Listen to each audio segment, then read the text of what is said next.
நீங்கள் பார்த்து கொண்டிருப்பது just news Tamil channel.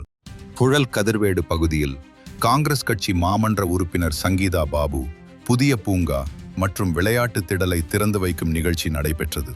Puzhal Kathirvedu பகுதி கங்கை அம்மன் கோவில் தெருவில் கடந்த 30 வருடங்களாக நடைப்பயணம் மேற்கொள்வதற்கு பூங்காவும் குழந்தைகள் விளையாடுவதற்கு விளையாட்டு திடலும் அமைத்து தர வேண்டி 31வது வார்டு காங்கிரஸ் கட்சி மாமன்ற உறுப்பினர் சங்கீதா பாபு அவர்களிடம் அப்பகுதி பொதுமக்கள் கோரிக்கை வைத்தனர்.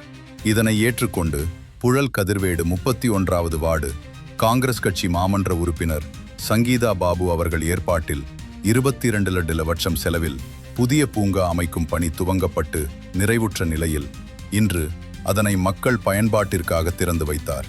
மேலும் இப்பகுதியில் காங்கிரஸ் கட்சி மாமன்ற உறுப்பினராக பொறுப்பேற்ற பிறகு 4 ரேஷன் கடை, அனைத்து பகுதிகளிலும் கண்காணிப்பு கேமராக்கள், சாலை வசதி, குடிநீர் வசதி போன்ற அனைத்து அடிப்படை தேவைகளும் நிறைவேற்றி வருவதாகவும் தொடர்ந்து பொதுமக்களை பயன்படுத்தி மேம்பட வேண்டும் என்றும் கேட்டுக்கொண்டார். இதில் காங்கிரஸ் கட்சி தெற்கு மாவட்ட துணைத் தலைவர் பாபு மாதவரம், மண்டல அதிகாரிகள், காங்கிரஸ் கட்சி நிர்வாகிகள், பொதுமக்கள் என பலர் கலந்து கொண்டனர். உடனுக்குடன் செய்திகளை தெரிந்து கொள்ள ஜஸ்ட் நியூஸ் தமிழ் சேனலை லைக் பண்ணுங்க, ஷேர் பண்ணுங்க, சப்ஸ்கிரைப் பண்ணுங்க.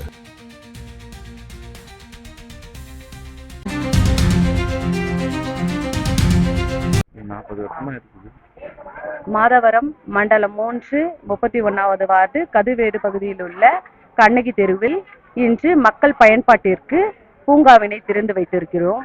இந்த பூங்கா 30 வருட காலமாக ஒரு முள்பொதுர்களாகவும் மக்களோட பயன்பாட்டுக்கே இல்லாம இருந்தது.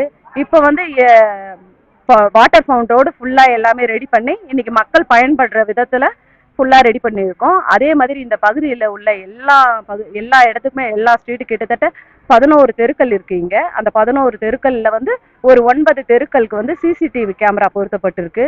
மக்களோட என்ன விஷயம் மக்கள் சொல்றாங்களோ அந்த விஷயத்த அவங்களோட வசதிக்கு ஏற்ற மாதிரி ஒவ்வொரு விஷயமும் இந்த வார்டில் ஒரு கவுன்சிலரா இருந்து எல்லா விஷயத்தையும், சென்னை மாநகராட்சி கவுன்சிலரா இருந்து எல்லா விஷயத்தையும் செயல்படுத்தி கொண்டிருக்கிறோம்.